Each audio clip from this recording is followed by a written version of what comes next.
Hey guys, it's Mike here from the Board Game BBQ. Today I'm excited because the new installment from CMON has come in today. The next step after the Marvel United, it is X-Men United. It says Marvel there, but if we crack it open, I think we're going to find a X-Men United.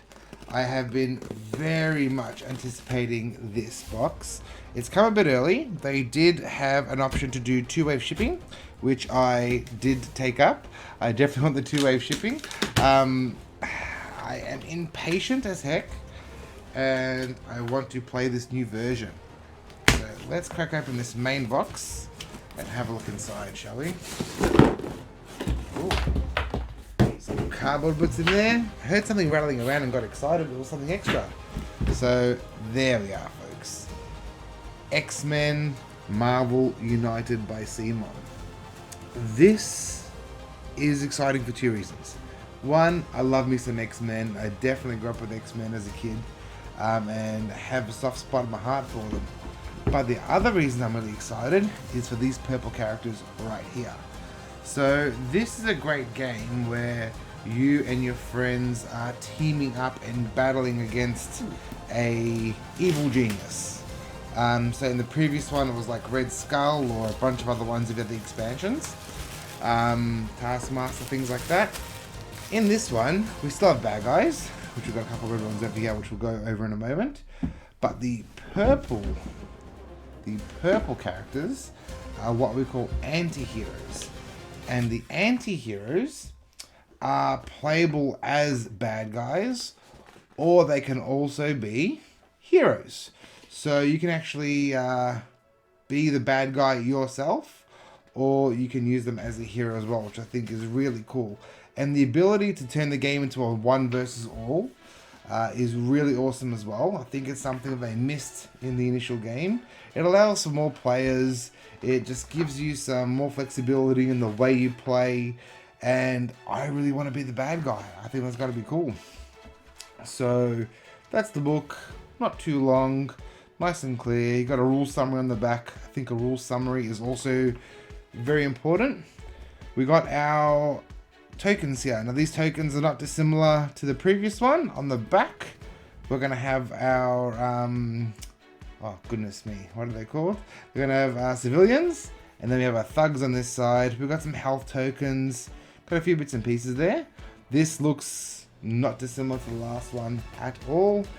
Then we've got our punches, our moves, our heroic actions, and our wilds, and a few other tokens here that are going to be specific to this game. Now the box looks very similar to the last box, same sort of setup, but we've got some X-Men in here this time. So look, let's get straight into it. Let's look at some minis, shall we?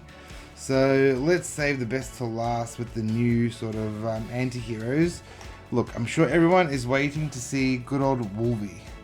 There's Wolverine, awesome stance, got that chibi look to him, looking absolutely amazing. I might move the box out the way, might help him stand out a little bit. So there's Wolvie, looking really good.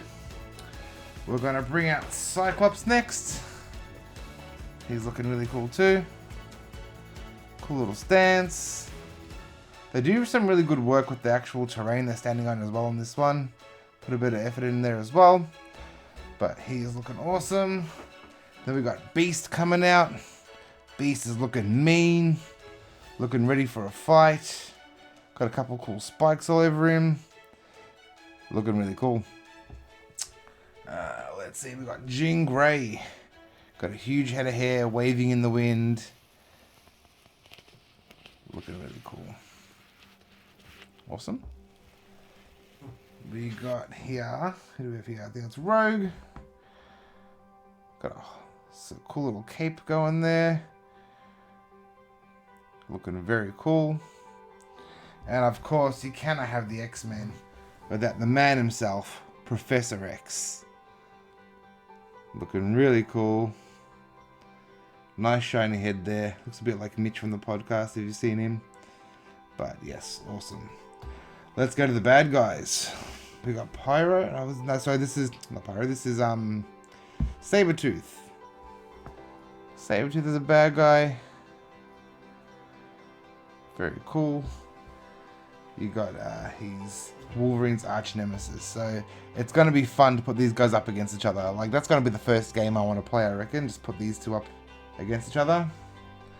Arch rivals. Then you got Juggernaut. I always loved Juggernaut as a kid. I think he's really cool, just banging through walls, no worries.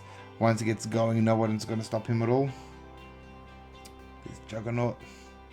Looking really cool. You can barely tell he's a chibi because he's got a big head anyway. So he's looking really cool. And then we got our anti-heroes. Mystique, looking great. I love purple, so I'm happy to see some purple in this. And it's going to be cool to see how she sort of works. I'm really interested to see what Mystique's special abilities are. She's always been a definite favorite from the movies. She's really cool. And then we got Magneto. So it's going to be interesting to watch him throw around Wolverine. But he's looking really cool. I love that they added a bunch of these sort of metal bits around him, sort of coming out of the ground. He's levitating above the ground. I think is really cool too. His cape is waving in the wind. Really, really good job. That's awesome. So that is some of our heroes, villains, and anti-heroes. Next, we've got some locations. Let's have a quick look at the locations. Let's get this off. So we've got Mirror Island, Mutant Research Center. So this is where we're going to put our civilians and our thugs. Our threat tokens go here. And this is the special ability of the location that gets resolved when you end your turn there, once you remove the threat that's on there. We got Genosha, H-Jet, Asteroid M,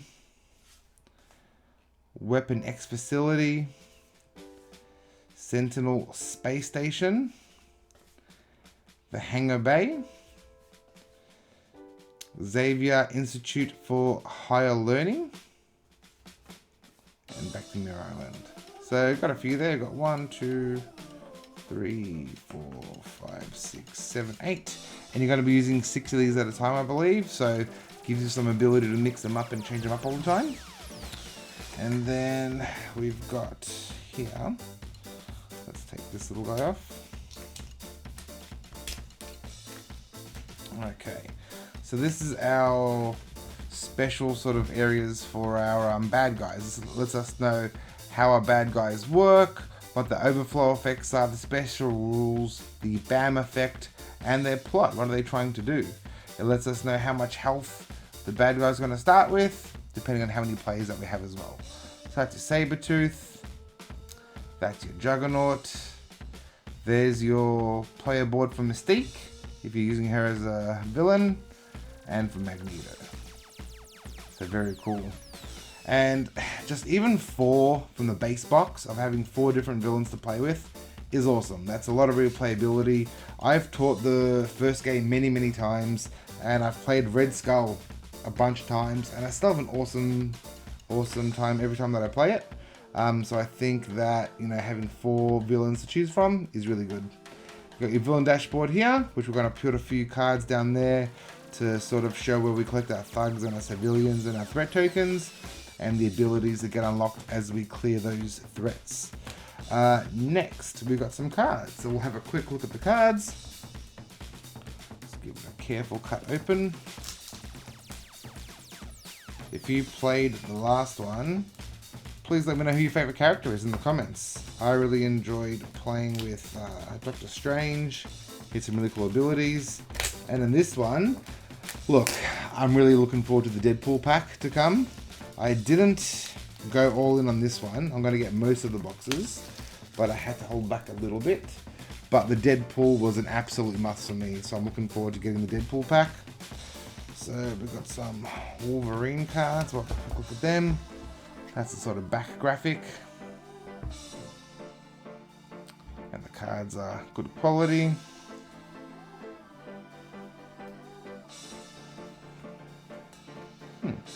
That's interesting. Wolverine doesn't have many special abilities. I think they might have changed this game up a little bit with some hero cards as well. There's his healing factor, which is really cool. We'll see what everyone else says.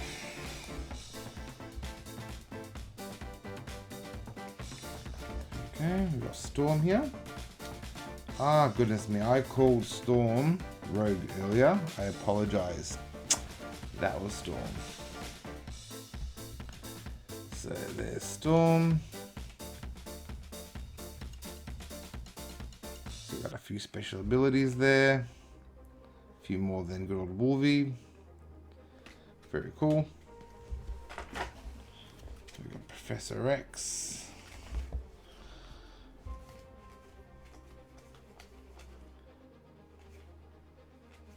So he can sort of use different symbols as different sort of, he can replace them as well. So he can use some, where was it? You can treat punches as wilds with this card, which is pretty cool. I'll go through these a bit more in detail later. We're just going to do a bit of a quick speed through here. And here we go. Here's Mystique. You can see that she's normally a bad guy, but we can use her in this one as well. You can play her. Very cool.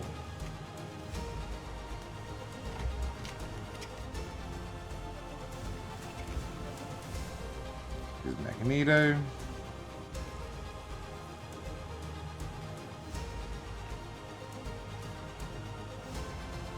Very excited to try these.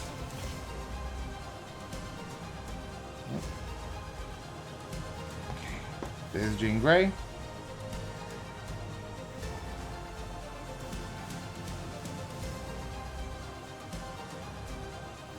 few special abilities there as well. Cyclops.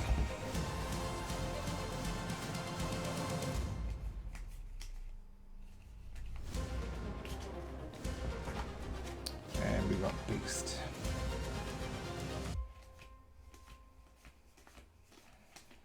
The art's simple. I wouldn't mind if they had individual art for each card. I think that would be pretty cool. But they haven't done that.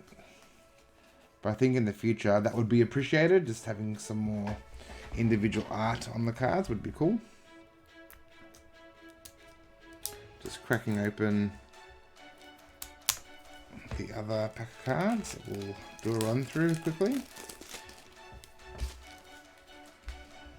Okay, so here are the sort of threat cards. So you got clear threats, rescue civilians, and defeat thugs. These are going to sit on top of your villain dashboard. So they're important. Let's keep them to the side. Alright, so now we've got some actual proper villain cards. So you got Magneto's cards that sort of show how he's going to move around the board, if he does a BAM effect, how far on the board that he moves, and what villains or civilians he's putting out. And that's interesting. Magneto doesn't put out any civilians, they're all thugs. That's very, very interesting. And then he's got his threat cards here as well. And the threat cards are going to go over those player locations and bring on some extra bad guys to fight and give some extra challenges to our team. Then we got Mystique as well. We've got our threat cards first, showing some different characters coming in. We got Pyro and Destiny and Avalanche and a bunch of different ones. Toad, love Toad. And Mystique is bringing a few extra thugs and civilians. Ooh, I really want to look at this. What's Metamorph? Add civilians in each location with no civilians until the next villain turn. Damage until the next villain turn. Damage to Mystique is dealt to the next clockwise henchman instead. Interesting. Cool. And then you got the villain cards for Juggernaut.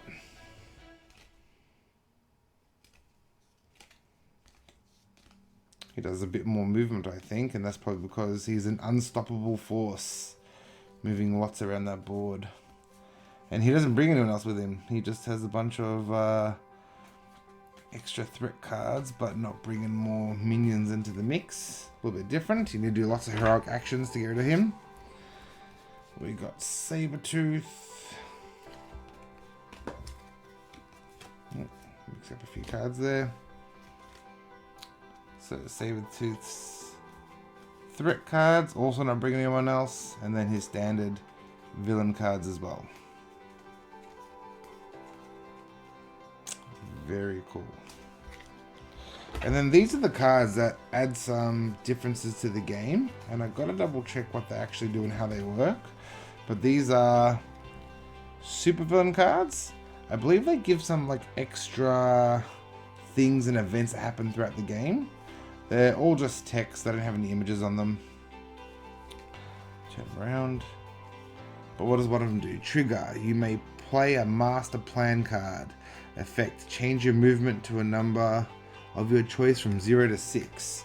So I think these are used when you are actually playing as the villain, I believe. So I think this sort of lets you play the villain a bit better. And then you got some superhero cards. Same sort of thing, just more for your superheroes. Some challenge cards. So these sort of basically are 3 levels of difficulty you can do, whereas you can sort of step up the difficulty a little bit. So you can remove some of the wild cards out of the deck, so that way you have less cards that you cycle through, but also you have one less wild, which makes the game a bit harder. And then if you want to step it up a bit more, you can remove 2 wilds or remove 3 if you really want to go hardcore. So that's something you can give a try in the game as well. Or use Cerebro. That's very interesting. I don't know what that one does. That's a card that's new to me, and obviously very specific to this game here. But I'm looking forward to playing this and checking out exactly what that does. But there you have it, guys. We want to make this a very quick and simple video. That was an unboxing for X-Men United by Simon. I hope that I might eventually be able to do a playthrough of this. If you would like to see a playthrough, please leave a comment. Maybe let me know what characters you'd like to see being played and maybe what villain they're going up against. So hopefully we can maybe work out a time to do that video for you guys. But look, that's it. Thank you very much for watching. Thanks for watching the barbecue. Hope your next game is a sizzling one. Bye.